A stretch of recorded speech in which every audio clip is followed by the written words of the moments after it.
Hello, everybody. Welcome.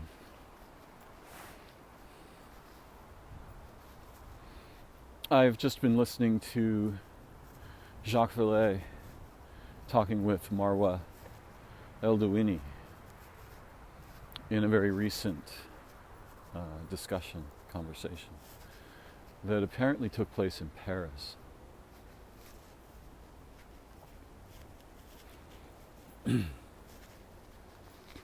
Of course, Vallée, who lives here in San Francisco, is one of the most complex and experienced researchers in the field of people seeing things that they don't know what they are in the sky. And Marwa had just asked him, after all these years, what do you think is going on?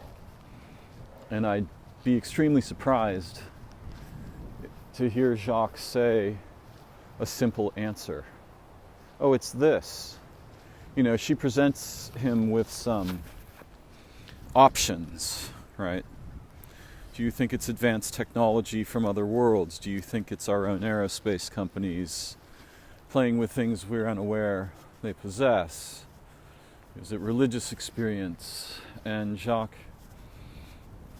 pauses and says, at first, I haven't heard his entire answer.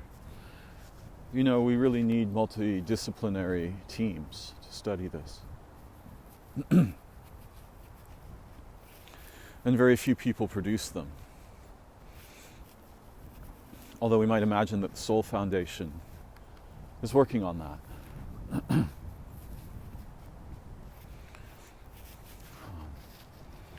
We also have commonly heard this word disclosure over the past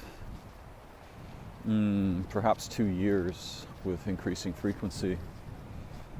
And it would be shocking if anything intelligent were disclosed, because that would presuppose that the disclosing parties would comprehend the phenomena which they would then attempt to disclose to the public, quote unquote.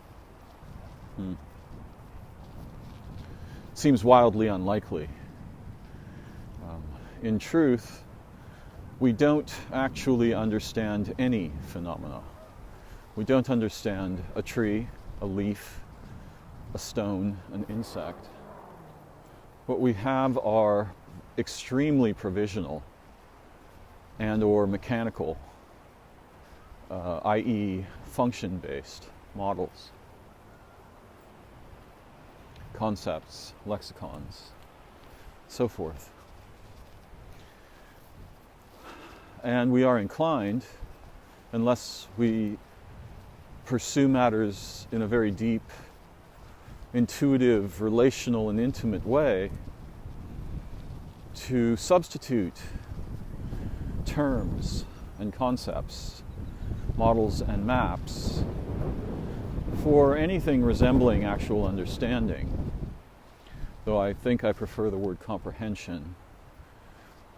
The humans in general are very poor at understanding anything. They tend to overstand phenomena with their words and models and templates and so forth. And in the representational layer of human culture, where these features of our cognition arise, there are many forces that dominate, circumscribe, and otherwise delimit our capacities for understanding, primarily by the propagation of popular terms, models, ideas, concepts, so forth, nearly all of which lack any direct, intimate, relational awareness of ourselves or situations in nature.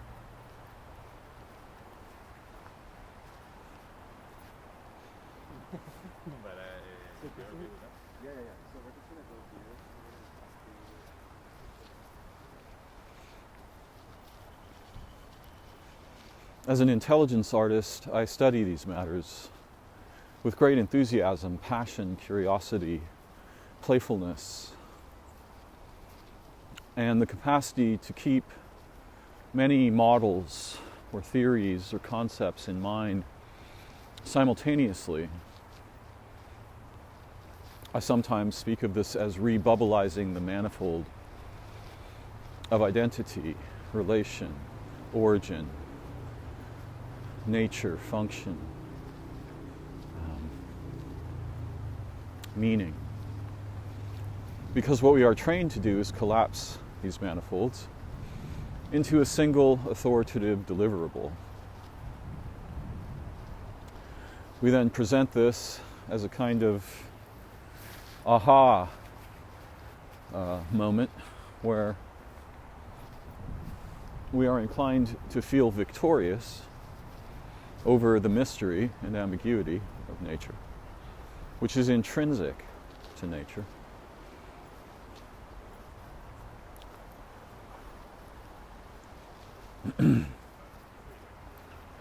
And I suspect that this is primarily a kind of a patriarchal-ish, a masculine-ish defense against mystery, ambiguity, softness, relationality, participation.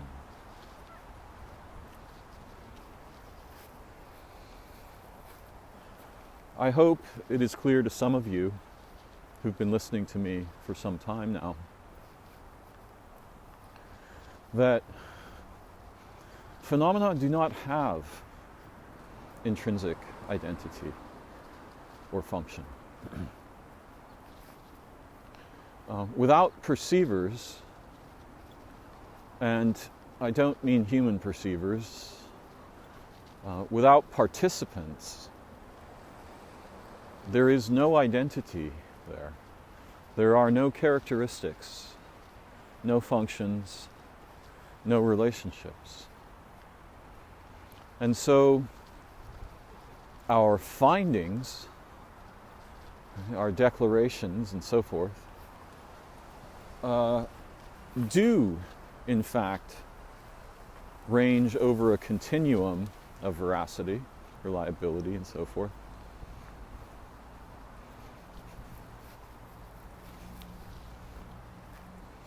But all of them are the product of what we could think of as our angle of approach. And if we are curious and we truly wish to learn, we will always sustain multiple angles of approach to all phenomena, but particularly those that are inclined to cause us to collapse the manifold to a single deliverable.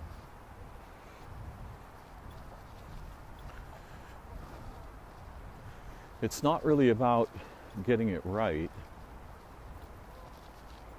unless our concern is somehow tied to empiricism, the determinative analysis of something, again, for some purpose.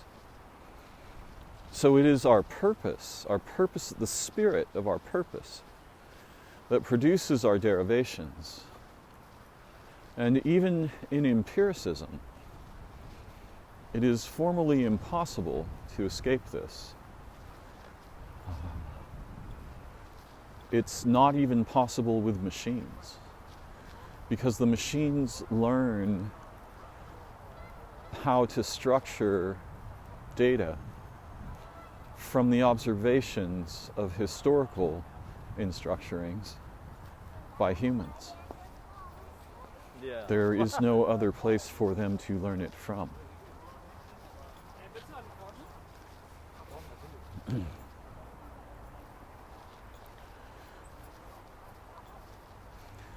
So the idea that something, some organ of the government or the military or the prison industrial complex is going to disclose to us, quote, what's going on, unquote, is at best untenable and at worst absurd.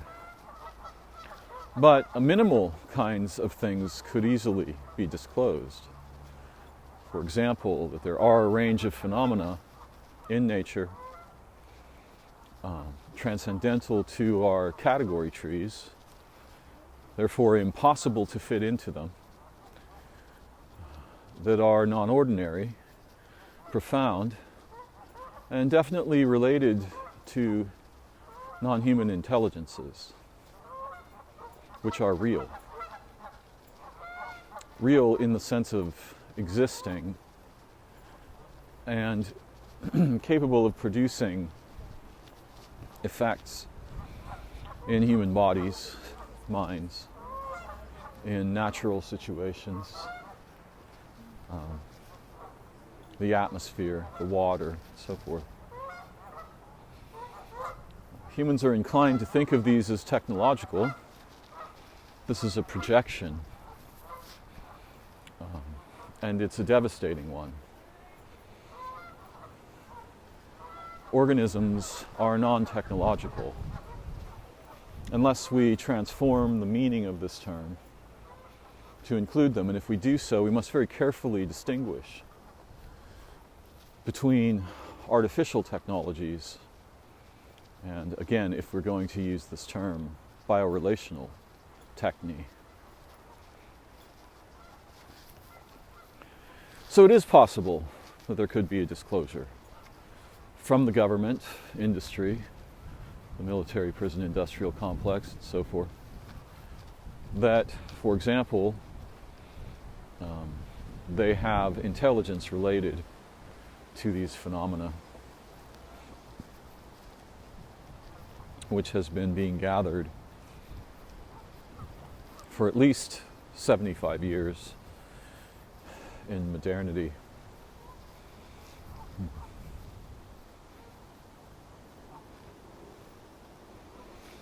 There are two keys in what I've spoken of recently.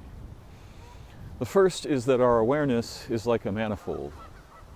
And what happens while we are awake, for most of us, is very peculiar.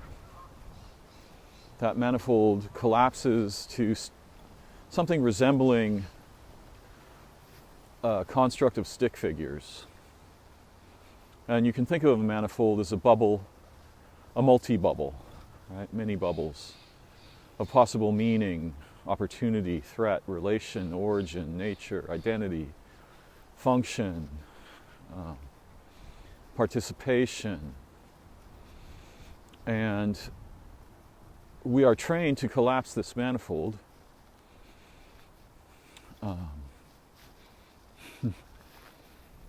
primarily for the purpose of, quote, fitting in, unquote, in the bizarre labyrinth of waking world, human, modern culture.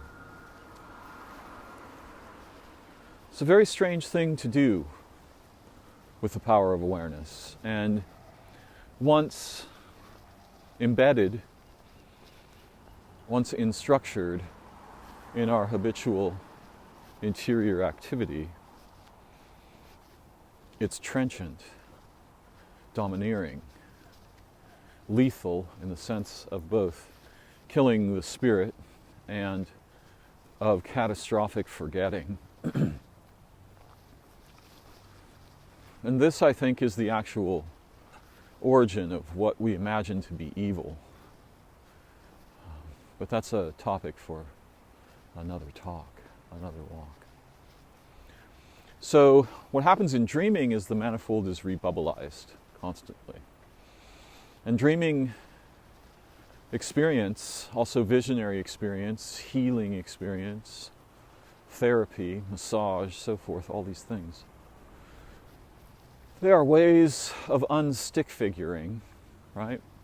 Uncollapsing the manifold of our hearts, our natures, our origins, our memories, our souls, our spirit. our creativity, our passion, our desire, our deep and abiding desire for meaningful and playful adventure with other intelligences, human and non. How little of this we ordinarily get access to, though there are exemplars in modernity. Some musicians getting together to make music which naturally rebubblizes our interiority. What a relief when it's good, and inspires rebubblization. Is quite profound.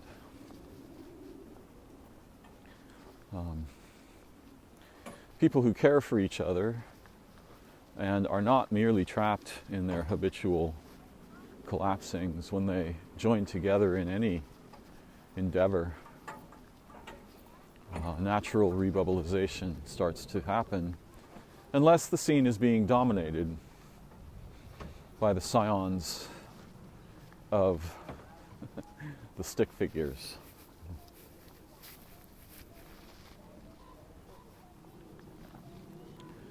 And the second gem that I want to highlight once more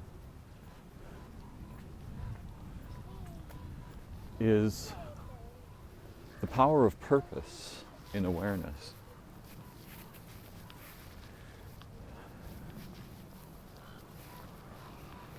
And it's often invisible, but extremely profound effect on awareness and evaluation.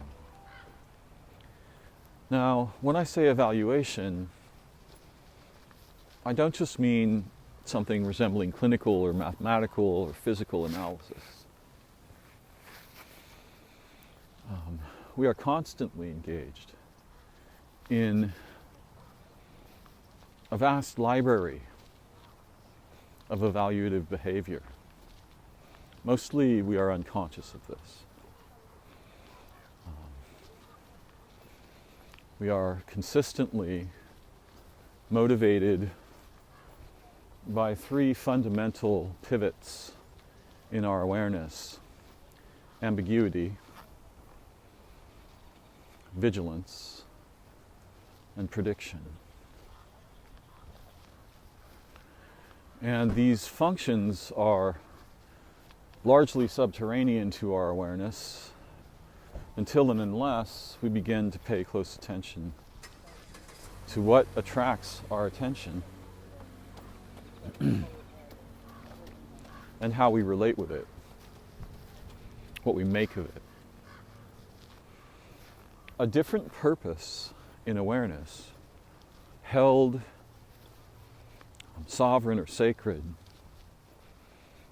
produces an entirely different experience of being alive or being human, and presents novel and unexpected possibility spaces for our participation, relation,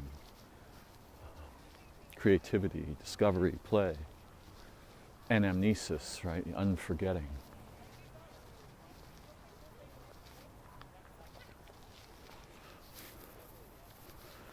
And, we need each other.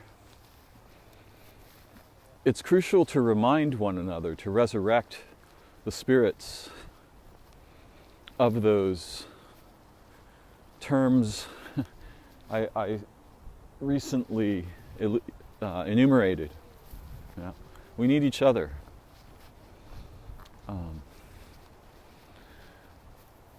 Unless we are incredibly diligent and, profound in our isolated humanity, which is a very, very strange thing to be, but not unknown, then we form minds together, and this is the problem that produced the terrifying issues in our cultures. The lack of any coherent we group that we actually formed, subscribed to, believe in, and participate meaningfully, intelligently, and effectively within. Now, you will see people do this rather naturally if there's a crisis. They will form arbitrary, highly functional small groups at the scene of, for example, a car accident. And you can watch how the groups form. It's very fascinating. You'll see distant spectators, local spectators, partial participants, expert participants will eventually arrive, fire department, police, medical practitioners, and so forth. And they will deal with the crisis, and they will form an effective we group that is spontaneous and usually dissolves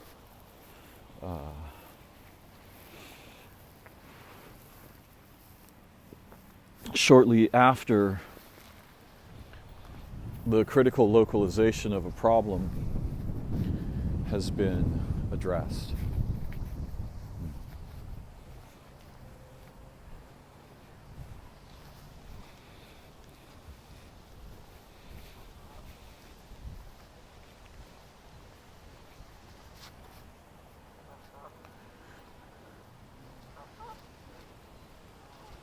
It's very uncommon for us to experience anything like our nature or potential in isolation.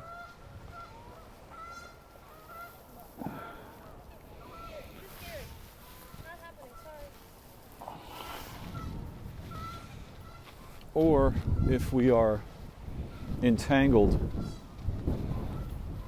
in what we might think of as pragmatic concerns. Most of us will spend most of our waking lives in an evacuated internal situation in which we long for something we cannot easily articulate. And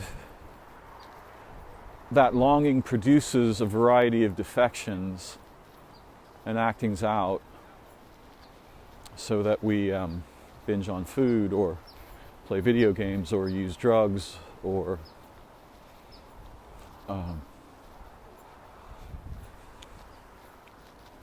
seek relief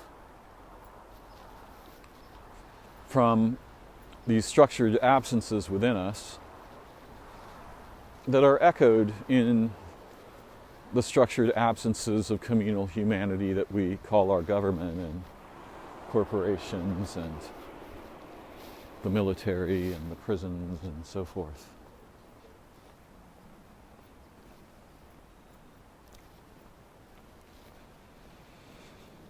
So the challenge is to awaken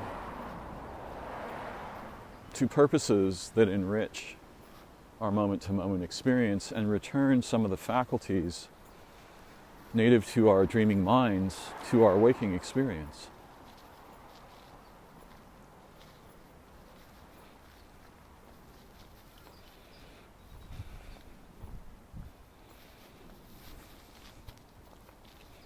There's a faction among the various communities that are interested in the non-ordinary and particularly the UFO phenomenon that are unconvincible. They claim that they won't believe without evidence. And any evidence that appears is quickly and often spuriously debunked. It's not clear enough, it's not concrete. You need to be clear about something. Belief is most often the sign of defection from interest, intelligence, understanding, awareness, exploration.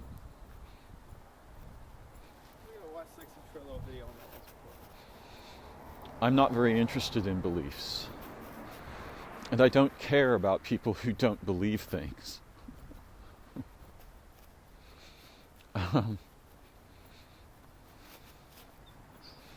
The phenomena in question exists.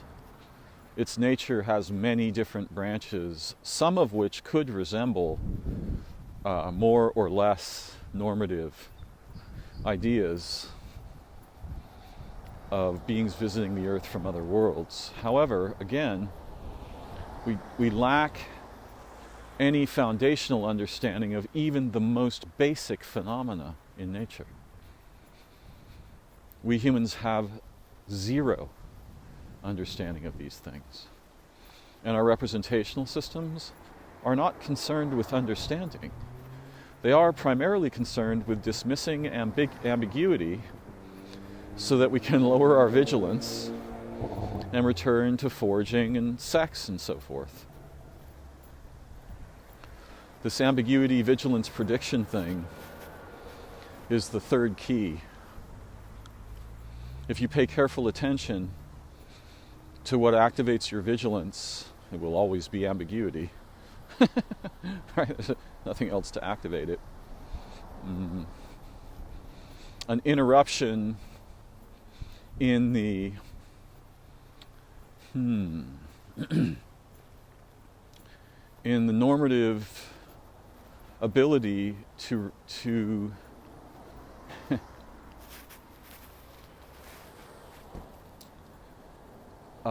calmly proceed with whatever seems to be the habitual behaviors or activities that are familiar and desirable, primarily for their capacity to relieve us of vigilance and concern.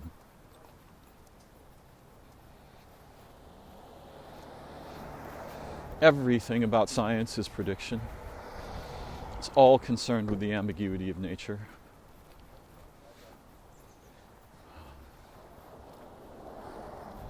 Everything about technology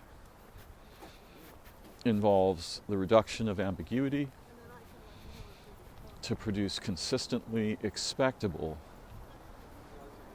results.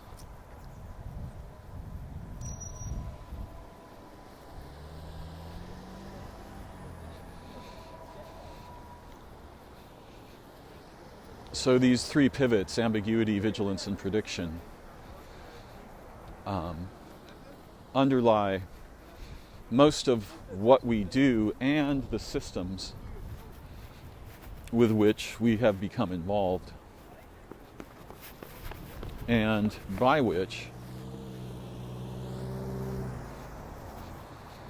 we have been indoctrinated and subjugated to the domineering concern and awareness of things that literally don't exist. Unless we validate their existence in the context of human interiority, concern, thought, emotionality, behavior, and so forth.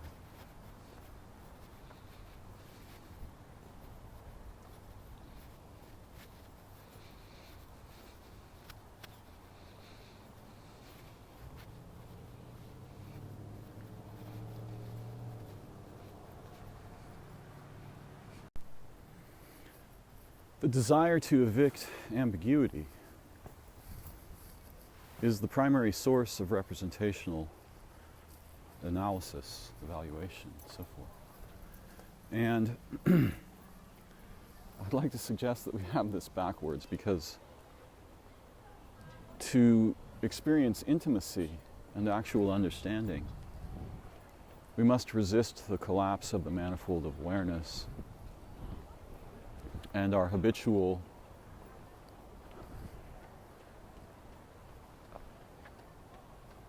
internal activity, mental activity,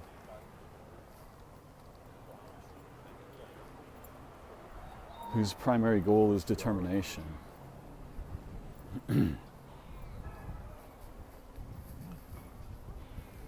Relationship is only modestly determinative. in representational terms. And what or who I am is partly intrinsic to my habit, history, character, and so forth. But primarily, it arises from relation. And so anything that limits relation limits who I can become. And who I can become, the possibility space of my human existence, is the actual asset, not who I am or who I have been.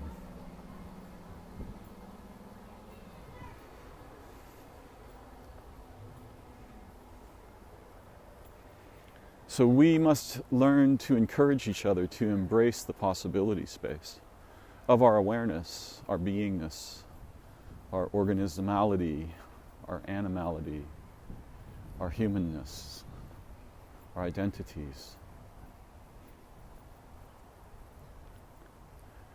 And resist the collapsing of these manifolds into uninhabitable, highly structured determinatives.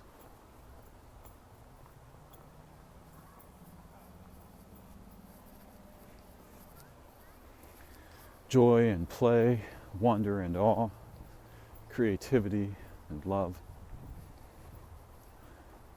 These words remind us of our actual nature as beings and as intelligences, or possible intelligences. Whenever we make a determination about the identity, function, or nature of something, it naturally transforms our interiority in response. And this is why we should be cautious and maintain the manifold of relational wonder and curiosity, intimacy, and mutuality, recognition. We see the explicit opposite of this happening all around us in our technologies and our government, although that word "our" is probably misapplied here because they are not ours. Abstract belonging is a fiction. Real belonging happens when humans agree together to live and learn and grow and work and play with and for each other and the history and future of life on our world and in our time.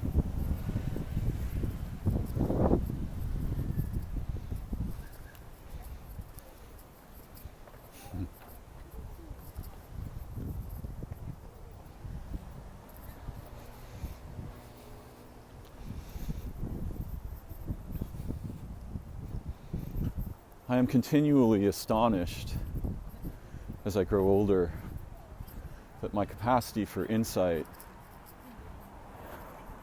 deepens each day and is enriched. I suppose there's another feature of my recent thoughts that I'll explore a bit before I wrap up this walk and talk.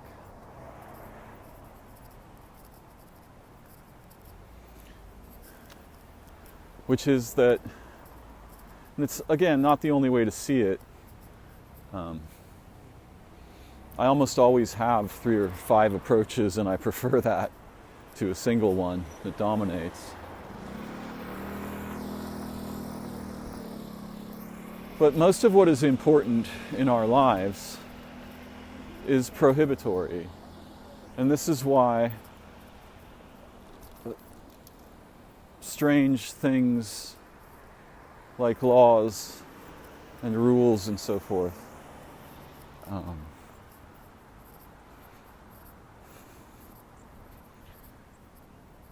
this is where they find their origin.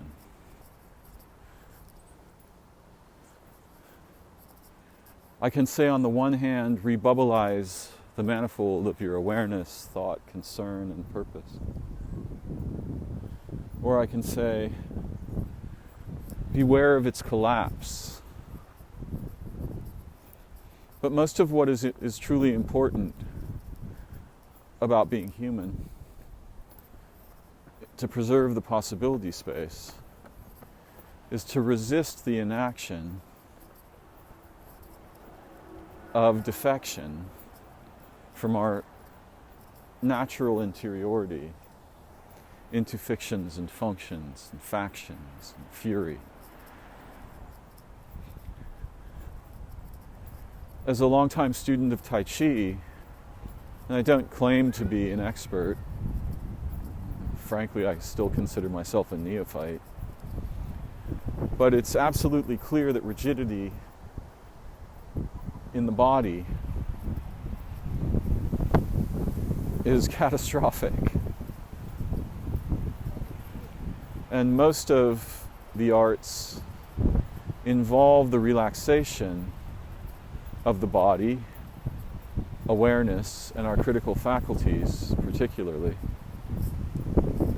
to allow the intelligences that naturally indwell in us to emerge, to effloresce, to blossom and express themselves.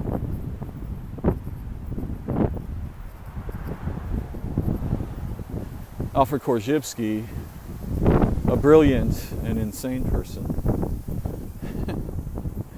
although also a person who taught me very deeply about the problems in representational cognition, suggests that the fundamental asset required for intelligent relation with experience is to simply resist the urge to collapse the manifold of identity. For all identities, all phenomena, a stone, a leaf, an octopus, a cloud, the sun, they are infinite.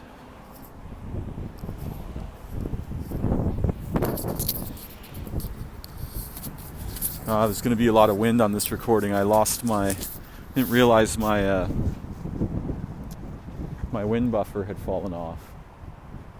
That's unfortunate. We'll see how much of the recording is usable. That pragmatic concern would have been useful to preserve during this walk.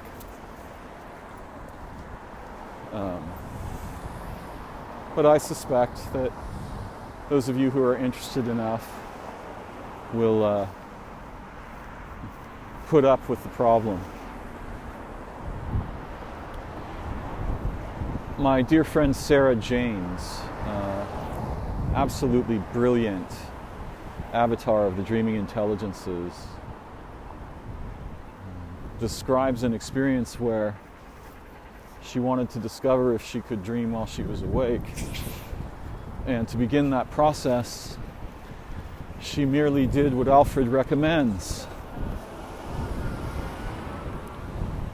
which was to not know what things are. To unknow the identity of the features of her experience around her. And this quickly led her into an active dreaming experience while she was awake.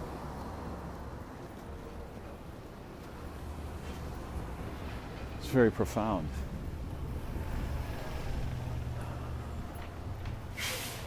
I strongly recommend her book, Initiation into the Dream Mysteries, Drinking from the Pool of Mnemosyne, the Mother of the Muses. And I think Sarah is an avatar of the dreaming intelligences, and they couldn't find a better one, in my view, except perhaps those alive in our children. Some people will object and say, that sounds like a recipe for disaster. And if it were to be complete, of course it would be. we would not be able to navigate the representational landscape of, for example, the place I am right now, which is out in the city. I need to remember various features of the environment and not step in front of cars and so on. But complete oblivion to identity is wildly unlikely unless we are unconscious or so catastrophically intoxicated that our consciousness is just scrambled. And that's nothing like what usually goes on in dreams, though in profound non-ordinary dreaming experiences, the structure of our awareness can take on wildly unexpected forms and natures.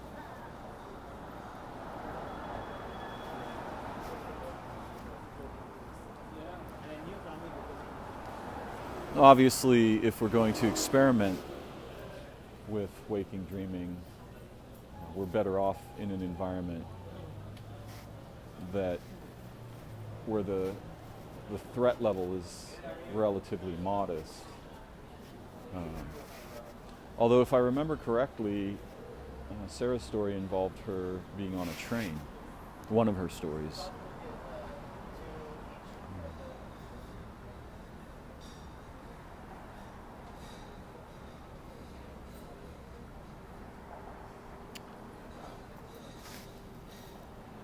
So I think for now, I'll wind up this walk and talk.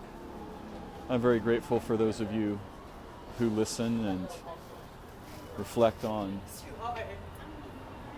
my sharing, my explorations. And I'm grateful to all of you who seek insight, wisdom, kindness, intelligence, wonder, and play for the sake of all beings. Thank you for joining me. Hope you'll take a moment to like or share this recording if you enjoyed it. And I look forward to future explorations together again very soon. Peace for now.